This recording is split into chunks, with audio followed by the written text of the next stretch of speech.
9th standard का lesson 4 start किया था, मेजरमेंट ऑफ मैटर। ओके, बहुत सारी चीजें हम लोगों ने सीखी है वहां पे।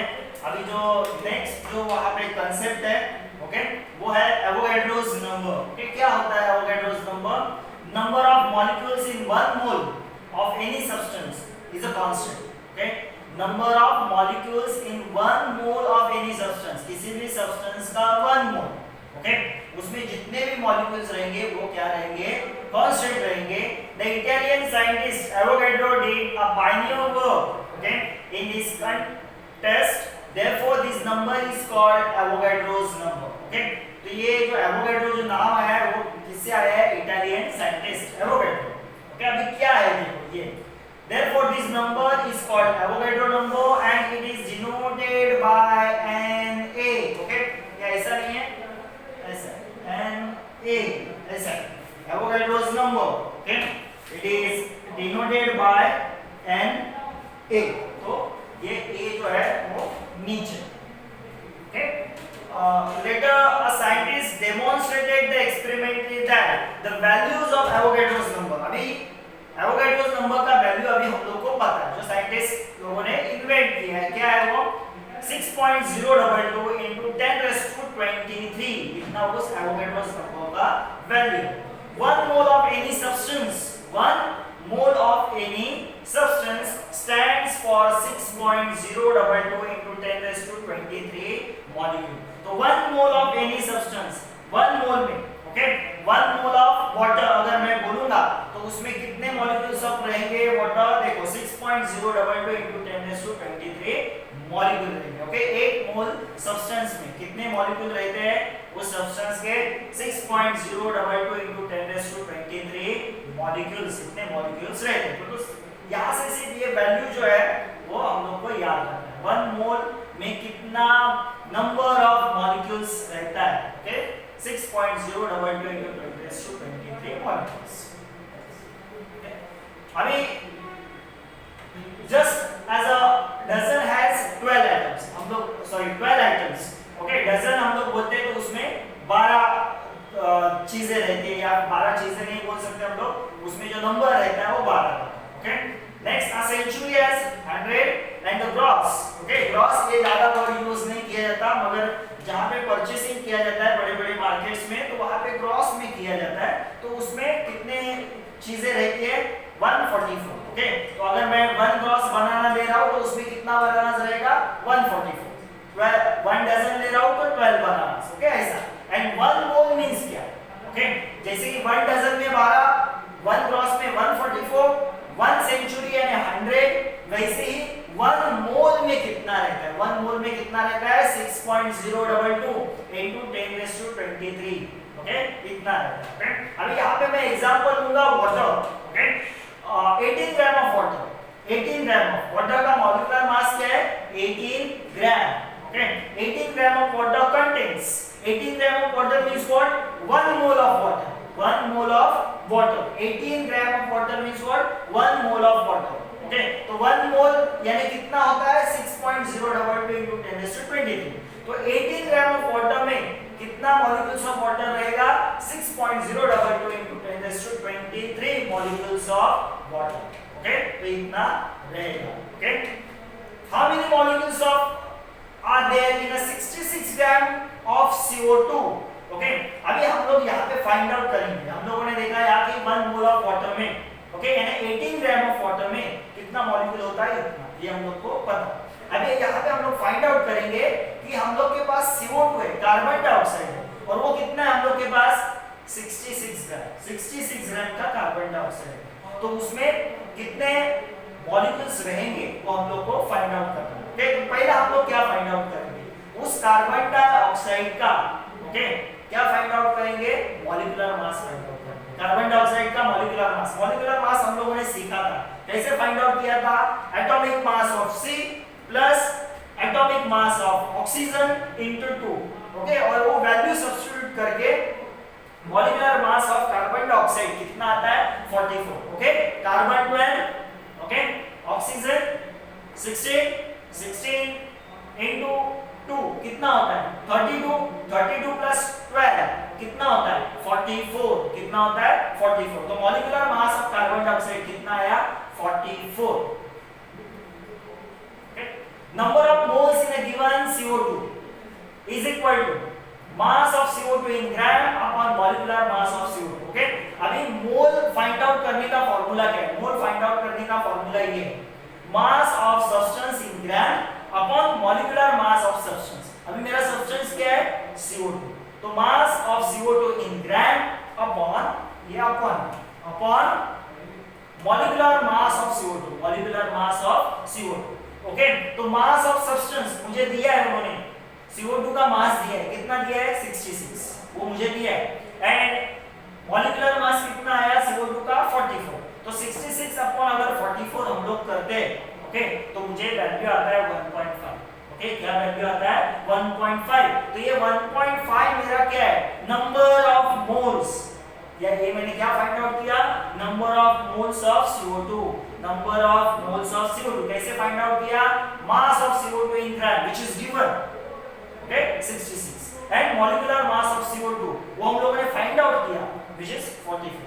तो 66 अपॉन 44, तो ये डिवाइड करने के लिए आना चाहिए आपको। ओके, 22 into 3 करेंगे तो 66 आता है, 22 44।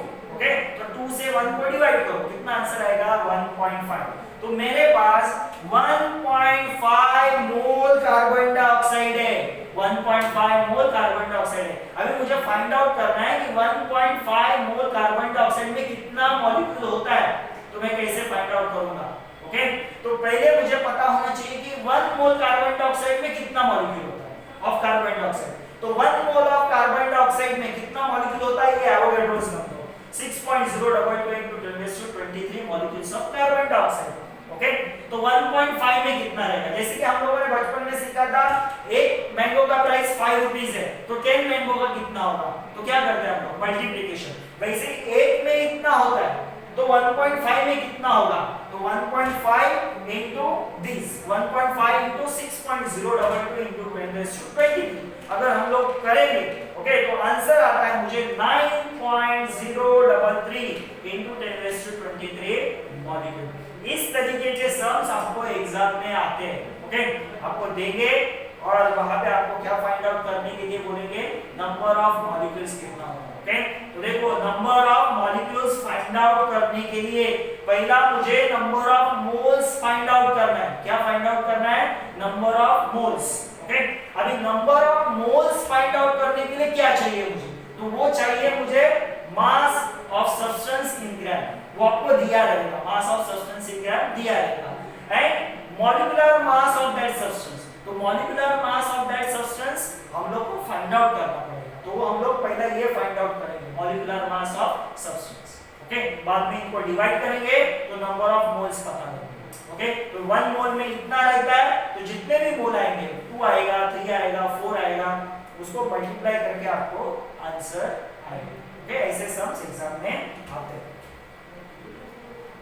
नेक्स्ट बहुत ही इंपॉर्टेंट कांसेप्ट, ओके, जब भी आप साइंस सीखोगे, इन फ्यूचर भी जाओगे, 10th स्टैंडर्ड भी जाओगे, उसके आगे भी जाओगे, वैलेंसी। ओके, वैलेंसी बहुत इंपॉर्टेंट कांसेप्ट है। क्या होता है वैलेंसी, तो यहाँ पे 2 कांसेप्ट है, valency and valence electron. 8th standard में भी आप लोगों ने सीखा होगा इसके बारे में। तो देखो वैलेंसी यानी क्या, capacity of element to combine, कोई भी एलिमेंट कंबाइन होता है, जैसे हाइड्रोजन है किसी ना किसी के साथ कंबाइन होगा, सोडियम है किसी ना किसी के साथ कंबाइन होगा, तो उसका जो कंबाइनिंग कैपेसिटी रहता है अदर एलिमेंट के साथ, वो रहता है उसका वैलेंसी। ओके, अभी ये कैसा वैलेंसी आता है उसका, okay, the valency of element is indicated by specific number. जो वैलेंसी रहता है वो एक स्पेसिफिक एंड होल नंबर से डिनोट किया जाता है, होल नंबर। ओके, पॉइंट वाला वगैरह फ्रैक्शन वाला नंबर नहीं होता कभी भी valency. It is the number of chemical bond formed by the one atom of that element with the other atom. Okay? अभी ये वैलेंसी से पता चलता है कि वो एलिमेंट दूसरे एलिमेंट के साथ कितना बॉन्ड बनाता है, सिंगल बॉन्ड बनाता है, डबल बॉन्ड बनाता है, ट्रिपल बॉन्ड बनाता है, या 4 बॉन्ड बनाता है, कितना बॉन्ड बनाता है।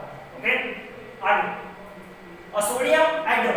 ओके, अगर हम लोग सोडियम का एग्जांपल लेते हैं, ओके, तो उसका इलेक्ट्रॉनिक कॉन्फ़िगरेशन देखो, सोडियम का एटॉमिक नंबर 11 है, तो उसमें प्रोटॉन 11 रहेंगे, इलेक्ट्रॉन 11 रहेंगे। तो मैं अगर इसका इलेक्ट्रॉनिक कॉन्फ़िगरेशन लिखता हूं तो इलेक्ट्रॉनिक कॉन्फ़िगरेशन है 2, 8, 1, यानी उसके आउटर मोस्ट शेल में देखो एक इलेक्ट्रॉन है। ओके, अभी ये सोडियम क्या करेगा? सोडियम खुद को स्टेबल करने की कोशिश करेगा या फिर किसी ना किसी के साथ कंबाइन होने की कोशिश करेगा। ओके, तो वो क्या करेगा? अपना ये जो आउटर मोस्ट शेल जो है, ये वाला लास्ट वाला आउटर मोस्ट शेल है ना, लास्ट वाला, ओके, वो फुलफिल करने की कोशिश करेगा। ओके, वो फुलफिल कैसे होगा? जब यहाँ पे 8 इलेक्ट्रॉन बन जाएंगे। कितने इलेक्ट्रॉन बन जाएंगे? 8। अभी कितना है? 1 है। ओके, तो 8 बनने के लिए उसको और 7 चाहिए, तो 7 लेना उसको पॉसिबल नहीं। वो क्या करेगा? ये 1 इलेक्ट्रॉन देगा। देखो, इसने 1 इलेक्ट्रॉन दे दिया। ओके, अभी देखो, ये 1 इलेक्ट्रॉन दिया है यहाँ का, तो ये शेल ही खत्म हो गया। अभी आउटर मोस्ट शेल देखो कौन सा है? सेकंड वाला, उसमें ऑलरेडी 8 है, तो ये स्टेबल हो गया। अभी इसने क्या किया? इसके आउटर मोस्ट शेल का 1 इलेक्ट्रॉन दे दिया, 1 इलेक्ट्रॉन दे दिया, तो इसका वैलेंसी हो गया 1। इसका वैलेंसी क्या हो गया? 1। तो देखो क्या लिखा है? Sodium atom gives away the 1 electron and cation sodium is form. अभी देखो, इस सोडियम ने इलेक्ट्रॉन दिया, इलेक्ट्रॉन के ऊपर कौन सा चार्ज रहता है? Negative charge. ये देखो, नेगेटिव चार्ज, इलेक्ट्रॉन के ऊपर कौन सा चार्ज रहता है? नेगेटिव। तो अगर नेगेटिव कोई देता है, ओके, यानी उसके अंदर का नेगेटिव चार्ज कम होगा, तो कौन सा चार्ज बढ़ेगा? पॉजिटिव। कौन सा चार्ज बढ़ेगा? पॉजिटिव। क्यों? देखो, 11 प्रोटॉन होते हैं किसी भी एटम के अंदर, ओके, उतने ही इलेक्ट्रॉन होते हैं, 11 इलेक्ट्रॉन, ये हो गए प्रोटॉन। ओके, अभी इसका अगर एक नेगेटिव चार्ज कम हो गया, तो ये कितने हो जाएंगे? ये हो जाएंगे 10। मगर ये प्रोटॉन कम नहीं होंगे। प्रोटॉन कम होंगे क्या? नहीं। ओके, तो देखो, इलेक्ट्रॉन 10 हो गए क्योंकि एक चला गया इसमें से। प्रोटॉन कितने? 11। तो इससे प्रोटॉन कितने से ज्यादा है? तो वो है 1 से ज्यादा। ओके, तो इसके ऊपर कौन सा चार्ज आया? Positive charge. कौन सा चार्ज आया? पॉजिटिव। किसके ऊपर? सोडियम के ऊपर। जब सोडियम 1 इलेक्ट्रॉन देता है, यानी उसका एक नेगेटिव चार्ज कम होता है, तो उसके ऊपर एक पॉजिटिव चार्ज बढ़ गया, तो वो हो गया Na+। क्या हो गया? Na+। और जब पॉजिटिव आयन बनता है, जब पॉजिटिव आयन बनता है, तो उसको बोला जाता है कैटायन, CATION, कैटायन। ओके, तो ये सोडियम जो है वो इलेक्ट्रॉन लूज करके, इलेक्ट्रॉन डोनेट करके क्या बनाता है? पॉजिटिव आयन बनाता है, और उसको बोलते हैं cation. Okay, hence the valency of sodium is 1। कितना इलेक्ट्रॉन दिया उसने? 1 इलेक्ट्रॉन दिया। अभी वैलेंसी सिर्फ इलेक्ट्रॉन देने से होता है क्या? नहीं, इलेक्ट्रॉन लेने से भी वैलेंसी आता है। ओके, अभी आगे हम लोग देखेंगे उसके बारे में। एक है बंदा क्लोरीन। ओके, क्लोरीन का अगर हम लोग इलेक्ट्रॉनिक कॉन्फ़िगरेशन देखेंगे तो है 287। तो देखो, क्लोरीन के आउटर मोस्ट शेल में 7 इलेक्ट्रॉन है, क्योंकि इसका एटॉमिक नंबर है 17। 2 + 8 10 + 7 17। तो देखो, 287 atomic number 17, number of proton 17, number of electron 17। तो आउटर मोस्ट शेल में 7 इलेक्ट्रॉन। ये क्या करेगा? इसको स्टेबल होना है, 8 इलेक्ट्रॉन बनाना है, तो 7 देगा नहीं, 1 लेगा। ओके, तो इसने अगर 1 लिया, तो इसके आउटर मोस्ट शेल में 1 हो गए 8। अभी इसमें इलेक्ट्रॉन देखो कितने हो गए? 18। कितना इलेक्ट्रॉन हो गया? 18 इलेक्ट्रॉन हो गया। मगर प्रोटॉन कितना है? प्रोटॉन तो 17 ही है। प्रोटॉन नंबर कम ज्यादा हो गए नहीं, इलेक्ट्रॉन कम ज्यादा हो सकता है। तो अभी यहाँ पे कौन सा चार्ज बढ़ेगा? नेगेटिव। कितने से बढ़ गया? 1 से। देखो, ये 17 है, ये 18 है, तो 1 से नेगेटिव चार्ज बढ़ेगा। क्यों? इसने इलेक्ट्रॉन लिया, इलेक्ट्रॉन लिया यानी नेगेटिव चार्ज लिया। कितना इलेक्ट्रॉन लिया? 1। ओके, तो ये क्लोरीन जो है उसके ऊपर एक नेगेटिव चार्ज आया, तो ये क्लोरीन ने नेगेटिव आयन बनाया। तो नेगेटिव आयन को बोला जाता है एनायन, ANION, एनायन बोला जाता है। पॉजिटिव को कैटायन और नेगेटिव को एनायन। तो यहाँ पे मुझे 2 चार्ज वाले आयंस मिले, एक है पॉजिटिव दैट इज Na+, और दूसरा है नेगेटिव, वो है Cl-। अभी क्या होता है? इन दोनों के बीच में सर्टेन फोर्स ऑफ अट्रैक्शन आता है। क्यों? ये पॉजिटिव नेगेटिव एक साथ आते हैं और बन जाता है सोडियम क्लोराइड, जिसको हम लोग बोलते हैं खाने का नमक। ओके, सोडियम क्लोराइड बन जाता है। ओके, तो ये कंबाइनिंग कैपेसिटी, दोनों देखो कंबाइन हो गए, तो दोनों का कंबाइनिंग कैपेसिटी क्या था? इसका क्या था? +1, इसका क्या था? -1। तो इसका वैलेंसी +1, इसका वैलेंसी -1। ओके, तो इस तरह उसका क्या बनता है? Valency. Okay, after the give and take of the electron, देखो सोडियम ने दिया, क्लोरीन ने दिया, the electronic configuration of both the resulting ion has complete octet, देखो उनका ऑक्टेट कंप्लीट होता है। सोडियम ने इलेक्ट्रॉन दिया तो उसका ऑक्टेट कंप्लीट हो गया 2,8, ओके, उसने इलेक्ट्रॉन लिया उसका भी ऑक्टेट कंप्लीट हो गया 2,8,8 जो प्रीवियसली 7 था, okay. Due to the attraction between the unit but the opposite charge on the two ions, one chemical bond is formed between the sodium and chlorine and the compound NaCl is formed, जो हम लोगों ने अभी देखा। The sodium atom has the capacity to give away the one electron while the chlorine has the capacity to take one electron। Sodium में capacity होता है 1 electron देने की, क्लोरीन में कैपेसिटी है 1 इलेक्ट्रॉन लेने की। हर एक एलिमेंट एक सर्टेन कैपेसिटी रहेगा, ओके, इलेक्ट्रॉन देने का और इलेक्ट्रॉन लेने का। ये कैपेसिटी वैरी होता है, कुछ एलिमेंट्स में वैरी होता है, सभी में नहीं वैरी होता, सभी में कुछ बहुत सारे ऐसे जिसमें फिक्स होता है, कुछ में वैरी होता है, वो डिपेंड है कि वो किसके साथ कंबाइन हो रहा है, वो आगे हम लोग देखेंगे, okay. This means the valency of both the elements sodium and chlorine is 1। इससे पता चला हम लोग को सोडियम का वैलेंसी 1 है, क्लोरीन का भी 1। सोडियम ने 1 इलेक्ट्रॉन देके वैलेंसी लिया, क्लोरीन ने 1 इलेक्ट्रॉन देके वैलेंसी लिया।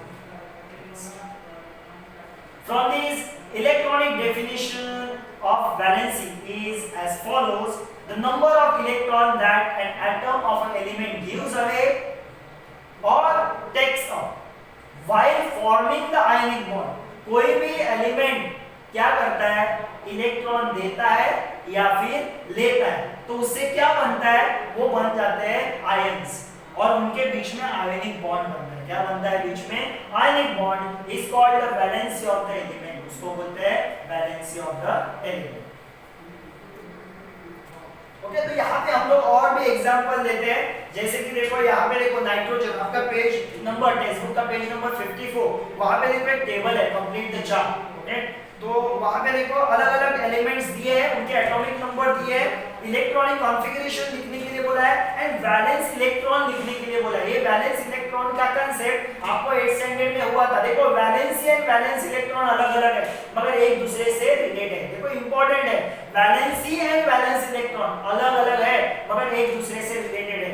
वैलेंस इलेक्ट्रॉन यानी आउटर मोस्ट शेल में कितना इलेक्ट्रॉन, उसको बोलते हैं valence electron. The number of electron present in the outermost shell is called valence electron. जैसे कि मैंने ये देखो 281, ये कौन है, सोडियम, और ये कौन है, क्लोरीन, 287, ओके। तो इसका वैलेंस इलेक्ट्रॉन कितना है, 1। The number of electron present in बाहर वाला शेल, outermost shell, number of electron present in बाहर वाला शेल, आउटर मोस्ट शेल, तो इसके अंदर 1 है आउटर मोस्ट शेल में, इसके अंदर 7 है, तो इसका वैलेंस इलेक्ट्रॉन 1 और इसका वैलेंस इलेक्ट्रॉन 7, वैलेंस इलेक्ट्रॉन 7। मगर वैलेंसी यानी क्या, वैलेंसी यानी क्या, ये देखो ये क्या करता है, 1 देता है तो इसका वैलेंसी हो गया 1। ये क्या करता है, 1 लेता है, 1 लेता है तो इसका वैलेंसी भी हो गया 1। वैलेंसी यानी कितना देता है या कितना लेता है, उसको बोलते हैं वैलेंसी। एंड वैलेंस इलेक्ट्रॉन यानी आउटर मोस्ट शेल में जितना इलेक्ट्रॉन है उसको बोलते हैं वैलेंस इलेक्ट्रॉन। और एक मैं एग्जांपल देता हूं, देखो मैग्नीशियम, मैग्नीशियम देखो 12 है, मैग्नीशियम का एटॉमिक नंबर 12 है, इसका इलेक्ट्रॉनिक कॉन्फ़िगरेशन देखो 2,8,2, 2,8,2। तो देखो इसका वैलेंस इलेक्ट्रॉन कितना हो गया, 2, कितना है बाहर के शेल में 2, तो 2 वैलेंस इलेक्ट्रॉन इसका हो गया। वैलेंसी कितना, ये क्या करेगा, देखो ये क्या करेगा, देखो ये 2 इलेक्ट्रॉन देगा, 2 इलेक्ट्रॉन देगा। देखो नॉर्मली, देखो याद रखो नॉर्मली 1 2 3, अगर आउटर मोस्ट शेल में अगर 1 इलेक्ट्रॉन है, 2 इलेक्ट्रॉन है या फिर 3 है तो हमेशा वो देते हैं, हमेशा क्या करते हैं, देते हैं। देखो इसके आउटर मोस्ट शेल में 2 इलेक्ट्रॉन है, ओके, तो ये देगा तो इसका वैलेंसी कितना हो गया, 2। वैलेंसी कितना हो गया, 2। जैसे कि कार्बन है, देखो कार्बन 6 है, कार्बन 6, इलेक्ट्रॉनिक कॉन्फ़िगरेशन 2,4। अभी देखो ये कार्बन क्या करेगा, आउटर मोस्ट शेल में 4 है, ओके। कार्बन नॉर्मली क्या करता है, इलेक्ट्रॉन लेता है, तो कितना इलेक्ट्रॉन लिया उसने, 4 लिया, तो इधर बन जाएंगे 8, कितना बन जाएंगे 8, तो इसने कितना इलेक्ट्रॉन लिया, 4, तो इसका वैलेंसी कितना, 4, ओके। नाइट्रोजन, नाइट्रोजन देखो नाइट्रोजन का 7 है एटॉमिक नंबर, तो इलेक्ट्रॉनिक कॉन्फ़िगरेशन 2,5, तो ये क्या करेगा, देखो इसका वैलेंस इलेक्ट्रॉन 5 है, वैलेंसी क्या है, ये क्या करेगा, यहाँ पे इसको 8 इलेक्ट्रॉन बनाने का है, ये क्या करेगा 3 लेगा, तो इसका वैलेंसी कितना 3। ओके, वैलेंसी इसका 3 है। तो देखो 1 2 3 ये अगर इलेक्ट्रॉन रहेंगे आउटर मोस्ट शेल में तो वो देते हैं। ओके, 4 5 6 7 4 5 6 7। ओके, 4 वैसे कुछ भी कर सकता है, ले भी सकता है, दे भी सकता है, मगर जनरली लेता है। तो 4 5 6 7 अगर बाहर के शेल में रहेंगे तो वो इलेक्ट्रॉन लेंगे, याद रखो वो इलेक्ट्रॉन लेंगे। अगर आउटर मोस्ट शेल में 8 इलेक्ट्रॉन है, जैसे कि 2 8 8 इलेक्ट्रॉन है, तो देखो ये कुछ भी नहीं करेगा, लेगा भी नहीं, देगा भी नहीं, तो इसका valency 0। Okay, outermost shell fulfil है तो वैलेंसी 0। ओके, तो ये चार्ट आप घर पे इसका कंप्लीट करो, पेज नंबर 54।